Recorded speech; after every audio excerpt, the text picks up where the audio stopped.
حضرت عمر ابن خطاب رضی اللہ بیان کرتے ہیں، ہم ایک روز رسول اللہ صلی اللہ علیہ وسلم کی خدمت میں حاضر تھے کہ اس اثناء میں ایک آدمی ہمارے پاس آیا جس کے کپڑے بہت ہی سفید اور بال انتہائی سیاہ تھے۔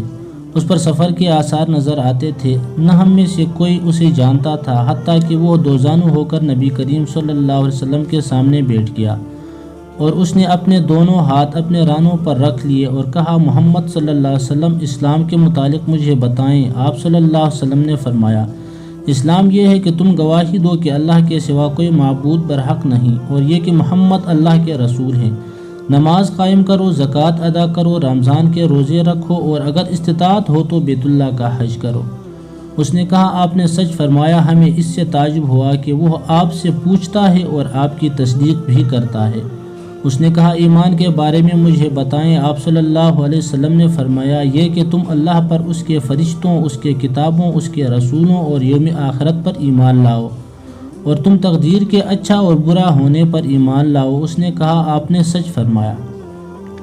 پھر اس نے کہا، احسان کے بارے میں مجھے بتائیں۔ آپ صلی اللہ علیہ وسلم نے فرمایا، یہ کہ تم اللہ کی عبادت اس طرح کرو گویا تم اسے دیکھ رہے ہو، اور اگر تم اسے نہیں دیکھ سکے تو وہ یقیناً تمہیں دیکھ رہا ہے۔ اس نے کہا، قیامت کے بارے میں مجھے بتائیں۔ آپ صلی اللہ علیہ وسلم نے فرمایا، مسئول اس کے متعلق سائل سے زیادہ نہیں جانتا۔ اس نے کہا، اس کی نشانیوں کے بارے میں مجھے بتا دیں۔ آپ صلی اللہ علیہ وسلم نے فرمایا، یہ کہ لونڈی اپنی مالکہ کو جنم دے گی، اور یہ کہ تم ننگے پاؤں، ننگے بدن، تنگ دست بکریوں کے چرواہوں کو بلند و بالا عمارتوں کی تعمیر اور ان پر فخر کرتے ہوئے دیکھو گے۔ عمر رضی اللہ عنہ نے فرمایا، پھر وہ شخص چلا گیا۔